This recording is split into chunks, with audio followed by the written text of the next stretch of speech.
Welcome back to Cure for the Common Game. Today in deck number 887, we're going to talk about Katsumasa, the Animator. So for 4 mana, we get a 3/3 flyer, Moonfolk. And for, this is the reason why we're playing right here. 3 mana, until end of turn, target non-creature artifact you control becomes an artifact creature and gains flying.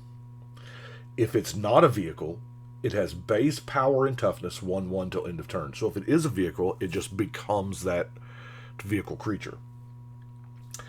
At the beginning of your upkeep, put a +1/+1 counter on each of up to 3 target non-creature artifacts.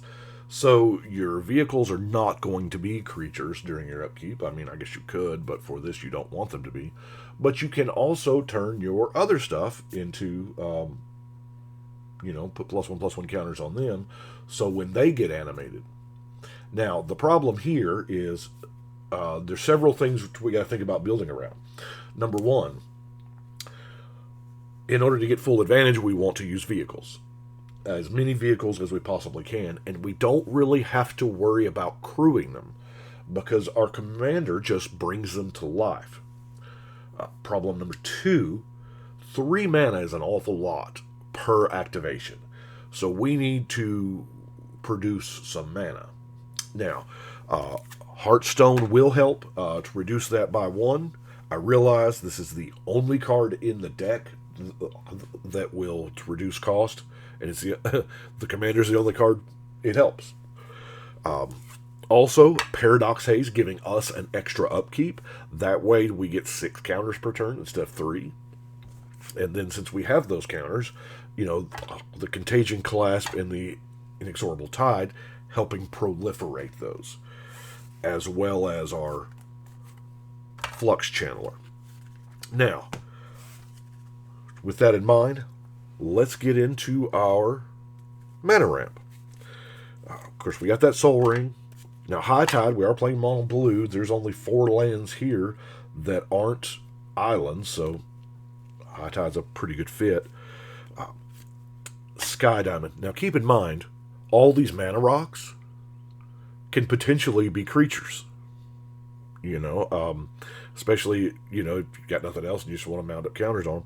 But we want to take advantage of artifact creatures too, right? Or just creatures in general. Blue don't have a whole lot of mana guys, but Sea Scryer is one. Hedron Crawler, Silver Mirror, Palladium Mirror, and Burnished Heart round them out. The Cisse's Ring, Network Terminal, Commander Sphere, Seer's Lantern, love that scry, and most importantly, Darkstone Ingot, because this is cool. You mount up counters on it, turn it into a creature. It's indestructible. I don't care. Go, do your thing, Darkstone Ingot. Card draw. Obvious submissions, Brainstorm, Opt, Thoughtcast. I mean, we got a whole lot of artifacts. Steady Progress, because, the Proliferate is just about worth the 3, and we get to draw the card for, Future Sight. Not card draw, but it is, you have access to more cards. You just play the top card of your library at all times. And then Merchant's Dockhand. Now, this is card selection, card draw. Yes, here again, format. Oh, this is another one that the Heartstone helps. It is 4 mana to do that, but 1 in your hand and the rest on the bottom of your library in the order. Wow, that's a bunch. I think this could help, especially filter out what you don't need. It'll really help when that Future Sight is out and you hit that second land. You can just, put them lands on the bottom. Anyway, so we've got our artifacts, our creatures, Wonder, just cause, Ethereum Sculptor, Foundry Inspector, and Jorah. So many of the 2, 3, 4 drops, making your artifacts cheaper. Chief of the Foundry making them bigger, and of course Shimmer Mirror making them flashier. And that's it for the creatures. not a lot to actually crew with, especially the amount of vehicles that I'm about to show you. And there's a bunch. We're going to do this. It looks like I don't know what order they're in. Untethered Express, Thundering Chariot, Oval Chase Dragster, Fleet Wheel Cruiser, Bomat Bazaar Barge, Futurist Sentinel, Surge Hacker Mech, Conqueror's Galleon, Ballista Charger. Why is that thing wobbly?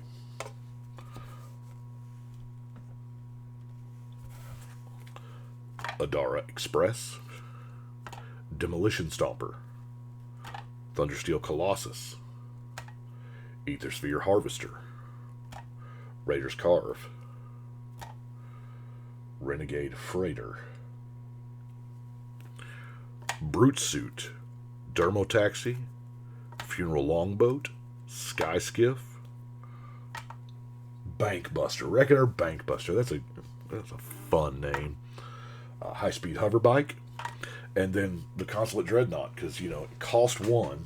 You can, but this is I think one of the biggest cards in the decks, just simply because you can play it early, and then your commander, and you can be swinging with it long before you're supposed to be able to crew it.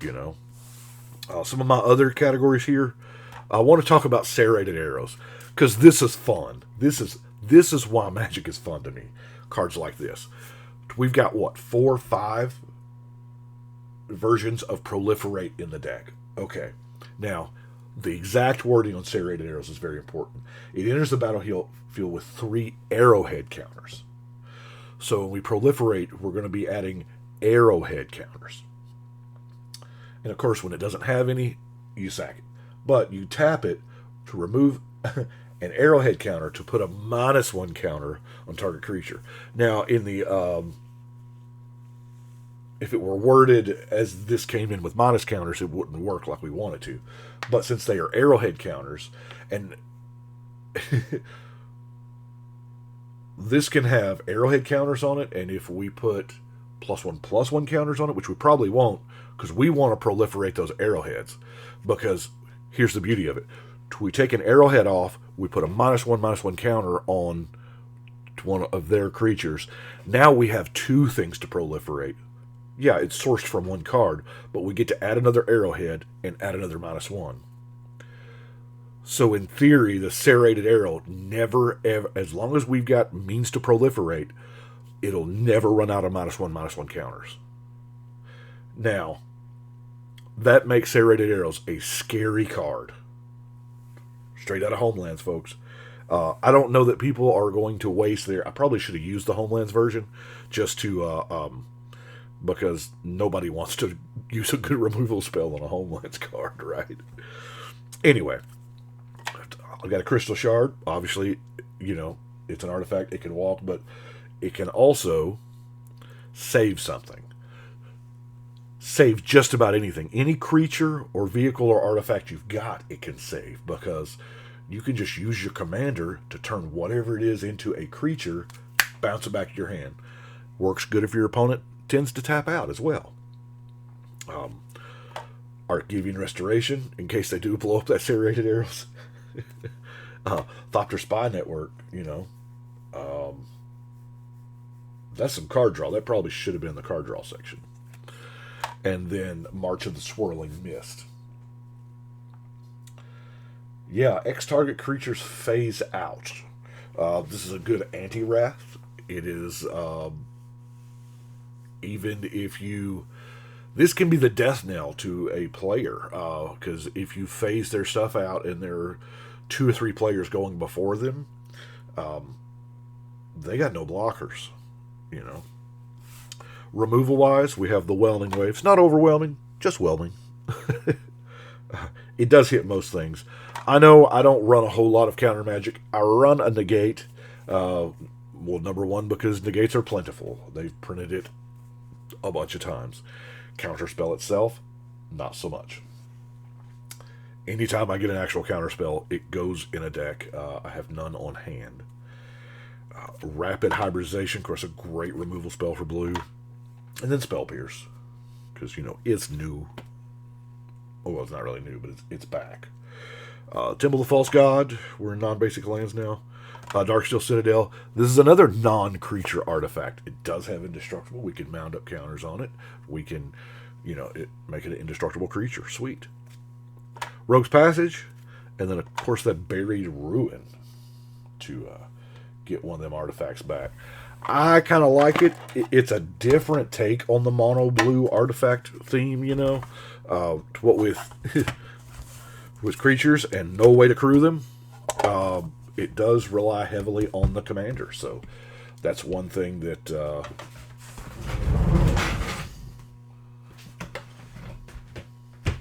887 on the wall. Getting close to 900 here again. I probably need to build that deck. I do thank you very much for watching, liking, subscribing, all that stuff. But right now, we're going to go ahead and shuffle and cut.